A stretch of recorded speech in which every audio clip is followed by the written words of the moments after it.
Are you obsessed with your phone? Is it possible not to be? Big tech companies are some of the most powerful organisations in the world. But should we be worried about them selling our souls? I mean data.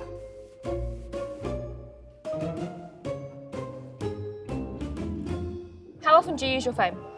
Like pretty much every minute of every day. I definitely spend quite a lot of time just scrolling. Scrolling? Yeah. Endlessly? Yeah, endlessly. It'll just take like 2 minutes. Do you think you could live without your phone? No. No, definitely not. I think it's such an integral part of our modern life, right?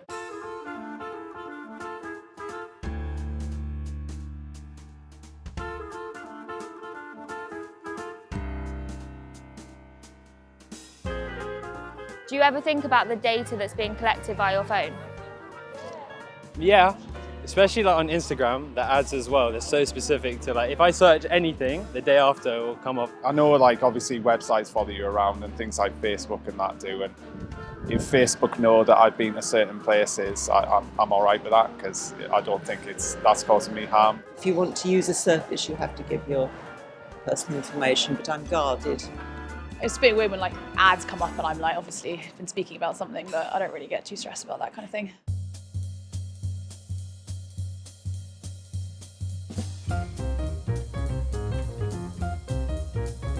Would you let an app read your text? No. They probably do, don't they? Don't know. Well, some of them do. Can I read your text? No. You No. can if you want. I don't mind. Oh, you don't mind? No. Okay. Yeah, because I've got nothing to hide anyway. Can I read your texts? No, absolutely not. Can I read your texts? All of them. Can I read your messages? No. Can I read your messages? Yeah, you can. I can? Yeah. Okay, can I see? Yeah. Okay.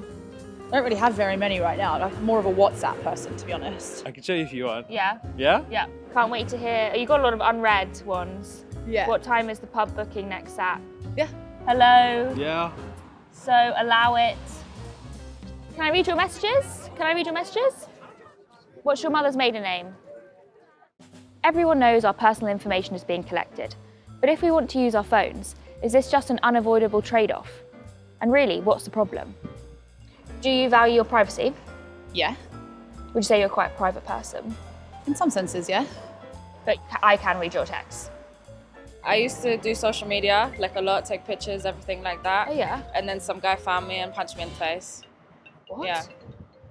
Like, did he follow you on Yeah, your he social followed me media? on social media and found me and punched me in the face in central London. I'm really sorry to hear that. No, it's fine. That's why I deleted my social media. I don't do social media anymore. I think that's really weird. Like, Okay. especially all these apps they ask when you download them, like, can it track your location? I'm always like, no. Where are you going now? Weatherspoons. Do you trust your smartphone? No. I don't trust you anywhere, people. You don't trust anything? No. Do you do your own hair? Yeah?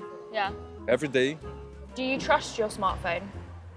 In what sense? That's gonna do what? Cheat on me or? It takes facial recognition. It's totally my fingerprint, everything. Yeah, bank details, you know, passwords. What do you think these companies might be using our data for?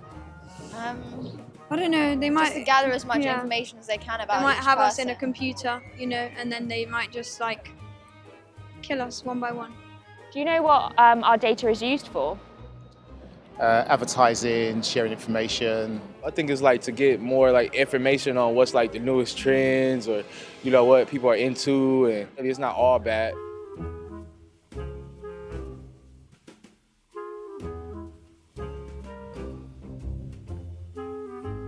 Facebook owns 3 of the 5 biggest social media apps. Do you think there's any issue with that? No, I think we're going to move away from centralized applications such as WhatsApp, Facebook, and so on, which live on Facebook servers. We're seeing more and more people who have access to all these technologies to develop disruptive solutions to break the huge market shares that these guys hold. And it's only a matter of time. As soon as anything begins to be monopolized, then that restricts the kind of different views and different ways of thinking that we're exposed to. Like, we're exposed to one algorithm, and that's all we have to go off in terms of how the world works.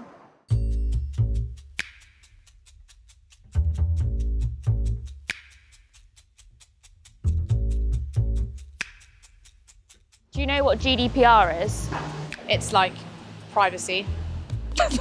As in like, yeah, your own kind of like, you're not allowed to sell people's data on.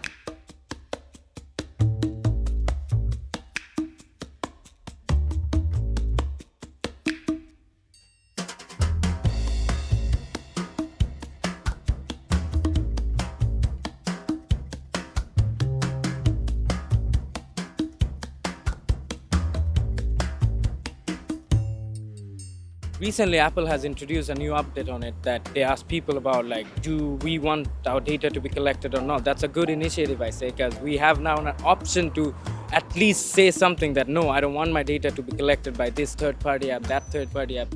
Do you read the terms and conditions? No. I think the layout is set to be such that it's difficult to read. There's just so much of it. They're too long. Yeah. If you don't read the terms and conditions, are you really consenting to the terms and conditions? Not really, I guess.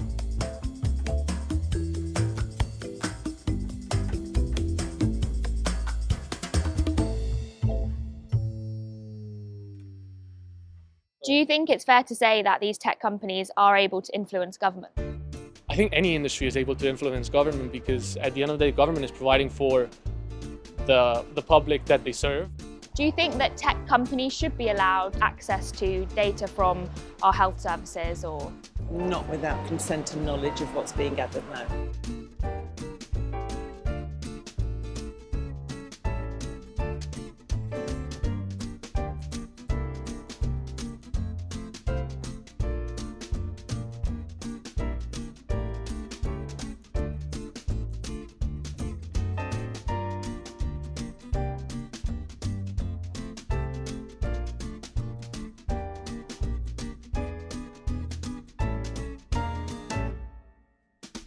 Do you think it's possible to use your phone without giving your data away? Yes, it is. Use a VPN and use Brave browser and go on DuckDuck, so then everything's all decentralized, so it doesn't share your data. Why do you think more people aren't doing that? Because they're not aware of it. Oh, it's quite a difficult thing to do, isn't it? It's a matter as well of the consumer getting educated. When was the last time you read the terms and conditions? No, nothing. I've never read the terms and conditions. I think a lot of people would argue that at the moment, government and sort of the state sector doesn't do enough and doesn't have enough oversight of it at the moment, and it's more industry weighted. So is there a way out of this? We're so deep in the system, I don't think there's a way out of it. If something doesn't happen, then people won't move to another technology, you see? So now everyone is used to this, so until there is a big changes to the whole world, I don't see a getting out of this. Are smartphones tools for us to take great selfies, or are they portals for big tech companies to threaten our fundamental rights? They have changed the way society functions, but is it up to governments to step in? Or do we just wait for the tech giants to regulate themselves? Vive la revolution. It's not a revolution, say like, what's the term called? Like reforming the system, I say. Okay. More like reformation rather than revolution, you see Vive what I mean? la reformation. Yeah.